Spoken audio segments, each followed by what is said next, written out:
صحافی کی جانب سے سوال کیا گیا کہ رانا ثناء اللہ نے کہا ہے کہ مذاکرات کے لیے وزیر اعظم شہباز شریف سے بات کی جائے، جس پر اسد قیصر کا کہنا تھا کہ جو ملک میں حالات ہیں اس میں ابھی کیا مذاکرات ہو سکتے ہیں۔ رہنما تحریک انصاف نے مزید کہا کہ پہلے ماحول کو ٹھیک کریں پھر مذاکرات ہو سکتے ہیں۔ انسداد دہشت گردی عدالت نے پی ٹی آئی رہنما میاں محمود الرشید کو جوڈیشل ریمانڈ پر جیل بھیج دیا ہے۔ پولیس نے پی ٹی آئی رہنما میاں محمود الرشید کا ریمانڈ مکمل ہونے پر انہیں انسداد دہشت گردی کی عدالت میں پیش کیا، جہاں دوران سماعت پولیس نے میاں محمود الرشید کے جسمانی ریمانڈ کی استدعا کی۔ پولیس کے تفتیشی افسر نے عدالت میں کہا کہ میاں محمود الرشید سے تھانہ نصیر آباد کے مقدمے میں تفتیش کرنی ہے، ان پر کلمہ چوک میں کنٹینر جلانے کا الزام ہے۔ اس موقع پر میاں محمود نے عدالت میں کہا کہ مجھے ایک کے بعد دوسرے مقدمے میں گرفتار کیا جا رہا ہے، تمام مقدمات میں مجھے بدنیتی کی بنیاد پر ملوث کیا گیا۔ بعد ازاں عدالت نے پولیس کی جانب سے جسمانی ریمانڈ کی استدعا مسترد کرتے ہوئے میاں محمود الرشید کو جوڈیشل ریمانڈ پر جیل بھیج دیا۔ خبر شامل کرتے ہیں اور آپ کو بتائیں، کراچی کے علاقے گلستان جوہر میں نجی یونیورسٹی کی وین کو ڈاکوؤں نے لوٹ لیا۔ پولیس کے مطابق ڈاکوؤں نے وین کی چابیاں نکال لیں اور پھینک دیں، پھر 15 منٹ تک واردات کرتے رہے۔ ڈاکو وین میں موجود طالبات اور اساتذہ سے موبائل فون، نقدی اور دیگر سامان لوٹ کر فرار ہو گئے۔ پولیس کا کہنا ہے کہ طالبات اور اساتذہ کے مطابق واردات موٹر سائیکل سوار 2 ڈاکوؤں نے کی۔ پولیس کے مطابق متاثرہ افراد سے رابطہ کیا جا رہا ہے اور سی سی ٹی وی فوٹیجز بھی حاصل کی جا رہی ہیں۔ وفاقی وزیر داخلہ رانا ثناء اللہ کی طبیعت ناساز ہونے پر انہیں ہسپتال منتقل کیا گیا۔ میڈیا رپورٹس کے مطابق وفاقی وزیر داخلہ رانا ثناء اللہ کی طبیعت ناساز ہونے پر انہیں فیصل آباد انسٹی ٹیوٹ آف کارڈیولوجی لایا گیا، جس پر رپورٹس کے مطابق رانا ثناء اللہ کو بخار اور بلڈ پریشر کم ہونے کی شکایت تھی۔ بلڈ پریشر اور طبیعت بہتر ہونے پر ہسپتال سے انہیں ڈسچارج کر دیا گیا۔ ٹرانسپورٹ کمپنی نے B R T bus service کو 7 جون کو بند کرنے کی ڈیڈ لائن دے دی۔ نجی ٹرانسپورٹ کمپنی نے سیکریٹری ٹرانسپورٹ کو بقایا جات کی ادائیگی میں تاخیر پر لکھا ہے۔ مراسلے میں کہا گیا ہے کہ اجلاس میں پیر کے روز تک 75 کروڑ روپے ادائیگی کی یقین دہانی کروائی گئی تھی۔ مراسلے میں کہا گیا ہے کہ اگر آج ادائیگی نہ کی گئی تو 7 جون منگل کو سروس معطل کرنے پر مجبور ہوں گے۔ اس معاملے پر وزیر ٹرانسپورٹ کا موقف جاننے کی کوشش کی جا رہی ہے۔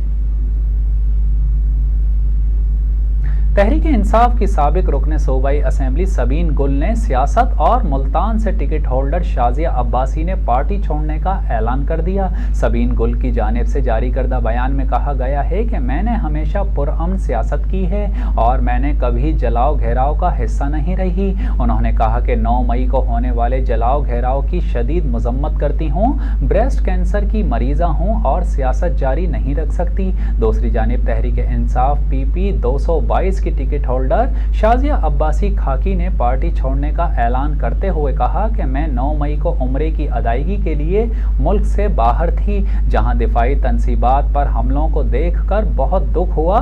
انہوں نے کہا کہ 9 مئی کے واقعات کی بھرپور مذمت کرتی ہوں اور ملک دشمن کارروائیوں کی وجہ سے تحریک انصاف سے علیحدگی کا اعلان کرتی ہوں، اپنی افواج کو قربانی کے خراج تحسین پیش کرتی ہوں۔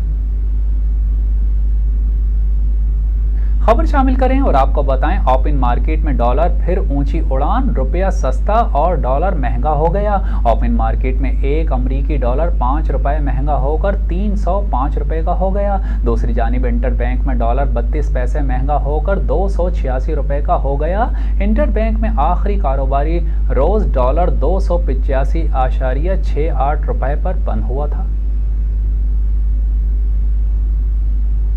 اور اب ایک نظر فیض اسپورٹس پر۔ آئی سی سی کی جانب سے 2024 میں T20 ورلڈ کپ کی میزبانی امریکہ اور ویسٹ انڈیز کے بجائے کسی اور کو دیے جانے کا امکان ہے۔ عالمی میڈیا کی رپورٹس کے مطابق آئی سی سی آئندہ سال ہونے والا T20 ورلڈ کپ امریکہ اور ویسٹ انڈیز سے منتقل کرنے کا سوچ رہا ہے۔ وینیو منتقل کرنے کی وجہ امریکہ میں کرکٹ انفراسٹرکچر کا فقدان اور غیر معیاری کرکٹ اسٹیڈیمز کا ہونا ہے۔ رپورٹس کے مطابق آئی سی سی T20 T20 ورلڈ کپ کی میزبانی کرنے کی درخواست انگلینڈ سے کر سکتا ہے۔ اس سے قبل ICC نے میزبانی کی ذمہ داری ویسٹ انڈیز اور امریکہ کو دی تھی۔ اس حوالے سے سابق چیئرمین امریکی کرکٹ ڈاکٹر اتل رائے کا کہنا ہے کہ امریکہ میں موجود حالت کو دیکھ کر ورلڈ کپ کی میزبانی مشکل لگتی ہے۔ امریکہ میں موجود سہولیات ICC کے معیار کے برابر نہیں ہیں۔ ڈاکٹر اتل رائے نے مزید کہا ہے کہ اب ICC کا فیصلہ ہے کہ وہ امریکہ میں اسٹیڈیمز پر سرمایہ کاری کرے یا میزبانی دوسرے ملک کو دیتا ہے۔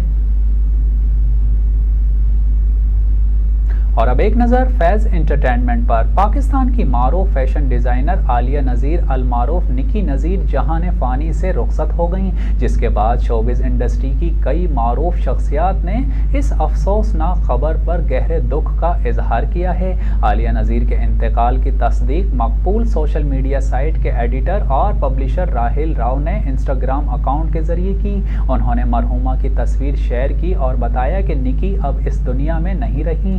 راہیل راؤ نے پوسٹ میں لکھا ہے کہ میری پرانی دوست نکی نذیر کے انتقال کی خبر سن کر بے حد افسوس ہوا۔ نکی نہ صرف مہربان تھیں بلکہ بہت اچھی دوست بھی تھیں۔ ہماری ایک دوسرے کے ساتھ یادیں انمول ہیں، ان کی جگہ کوئی اور نہیں لے سکتا۔ فیشن ڈیزائنر کے انتقال کی خبر سن کر کئی اداکاروں نے افسوس کا اظہار کیا اور عالیہ کی مغفرت کے لیے دعائیں بھی کیں۔ اداکارہ سجل علی نے اس خبر کو دل شکستہ قرار دیا، جبکہ حدیقہ قیانی نے بھی پوسٹ پر کمنٹ کیا اور عالیہ نذیر کے انتقال کو افسردہ قرار دیا۔ اس کے علاوہ ماڈل، فلم ڈائریکٹر اور میزبان فریحہ الطاف نے بھی انسٹاگرام پر کچھ تصاویر شیئر کرتے ہوئے لکھا کہ نکی کے انتقال کی خبر سن کر دل ٹوٹ چکا ہے، اللہ مغفرت فرمائے۔ واضح رہے کہ عالیہ نذیر پاکستانی برانڈ نکی نینا کی مالک تھیں۔ یہ برانڈ عالیہ اور نبیلہ جنید نینا نے ایک دوسرے کے اشتراک سے بنایا تھا۔ اس برانڈ کو نہ صرف پاکستان بلکہ بین الاقوامی سطح پر بھی شہرت حاصل تھی۔